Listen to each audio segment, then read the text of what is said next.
Environmental full cost accounting is a method of cost accounting that traces direct costs and allocates indirect costs by collecting and presenting information about the possible environmental, social and economic costs and benefits or advantages, in short, about the triple bottom line for each proposed alternative. It is also known as true cost accounting, but, as definitions for true and full are inherently subjective, experts consider both terms problematic, since costs and advantages are usually considered in terms of environmental, economic and social impacts. Fuller true cost efforts are collectively called the triple bottom line. A large number of standards now exist in this area, including Ecological Footprint, eco-labels, and the United Nations International Council for Local Environmental Initiatives approach to triple bottom line using the ecoBudget metric. The International Organization for Standardization has several accredited standards useful in FCA or TCA, including for greenhouse gases, the ISO 26000 series for corporate social responsibility coming in 2010, and the ISO 19011 standard for audits, including all these. Because of this evolution of terminology in public sector use especially, the term full cost accounting is now more commonly used in management accounting, e.g.,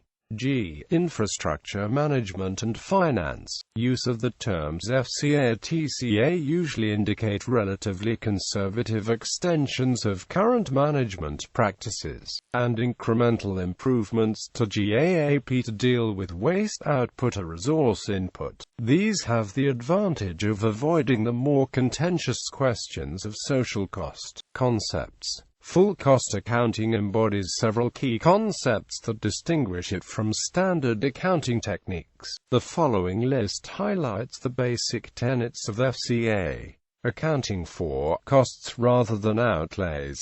Hidden costs and externalities. Overhead and indirect costs. Past and future outlays.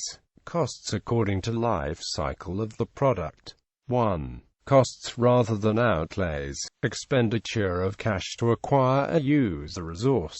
A cost is the cash value of the resource as it is used. For example, an outlay is made when a vehicle is purchased, but the cost of the vehicle is incurred over its active life. The cost of the vehicle must be allocated over a period of time because every year of its use contributes to the depreciation of the vehicle's value. 2. Hidden costs. The value of goods and services is reflected as a cost even if no cash outlay is involved. One community might receive a grant from a state, for example, to purchase equipment. This equipment has value even though the community did not pay for it in cash. The equipment, therefore, should be valued in an FCA analysis.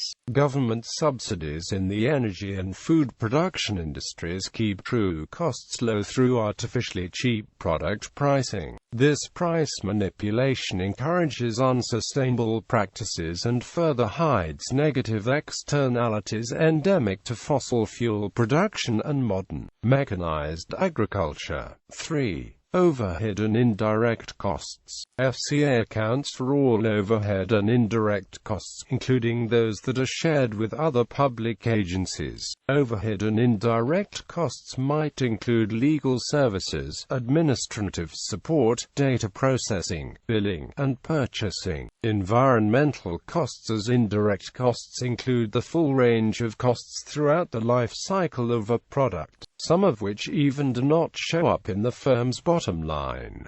It also contains fixed overhead, fixed administration expense, etc. 4. Past and future outlays. Past and future cash outlays often do not appear on annual budgets under cash accounting systems. Past costs are initial investments necessarily to implement services such as the acquisition of vehicles, equipment, or facilities. Future outlays are costs incurred to complete operations such as facility closure and post-closure care, equipment retirement, and post-employment health and retirement benefits. Examples of full cost accounting. Waste management. For example, the state of Florida uses the term full cost accounting for its solid waste management. In this instance, FCA is a systematic approach for identifying, summing, and reporting the actual costs of solid waste management. It takes into account past and future outlays, overhead costs, and operating costs. Integrated solid waste management systems consist of a variety of municipal solid waste activities and paths. Activities of the building blocks of the system, which may include waste collection, operation of transfer stations, transport to waste management facilities, waste processing and disposal, and sale of byproducts. Paths of the directions that MSW follows in the course of integrated solid waste management and include recycling, composting, waste to energy, and landfill disposal. The cost of some activities is shared between paths. Understanding the costs of MSW activities is often necessary for compiling the costs of the entire solid waste system, and helps municipalities evaluate whether to provide a service itself or contract out for it. However, in considering changes that affect how much MSW ends up being recycled, composted, converted to energy, or landfill,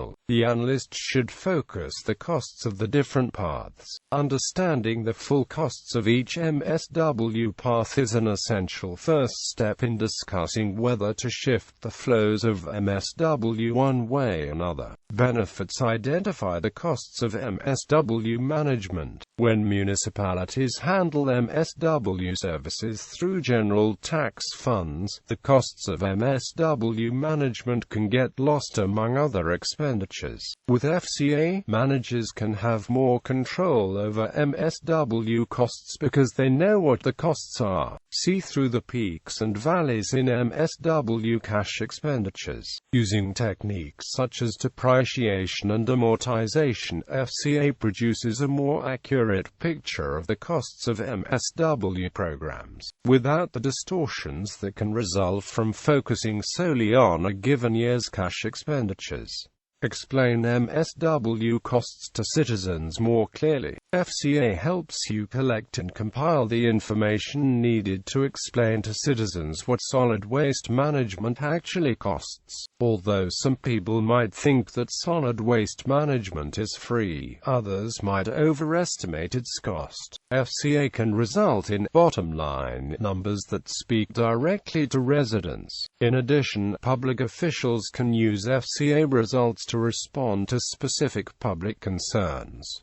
Adopt a business-like approach to MSW management. By focusing attention on costs, FCA fosters a more business-like approach to MSW management. Consumers of goods and services increasingly expect value, which means an appropriate balance between quality and cost of service. FCA can help identify opportunities for streamlining services, eliminating inefficiencies, and facilitating cost-saving efforts through informed planning and decision-making. Develop a stronger position in negotiating with vendors. When considering privatization of MSW services, solid waste managers can use FCA to learn what it costs to do the work. As a result, FCA better positions public agencies for negotiations and decision-making. FCA also can help communities with publicly run operations determine whether the costs are competitive with the private sector. Evaluate the appropriate mix of MSW services. FCA gives managers the ability to evaluate the cost of each element of the solid waste system, such as recycling, composting, waste to energy, and landfilling. FCA can help managers avoid common mistakes in thinking about solid waste management, notably the error of treating avoided costs as revenues. Fine-tune MSW programs. As more communities use FCA and report the results, managers might be able to benchmark their operations to similar communities or norms. This comparison can suggest options for re-engineering engineering current operations. Furthermore, when cities, counties, and towns know what it costs to manage MSW independently, they can better identify any savings that might come from working together.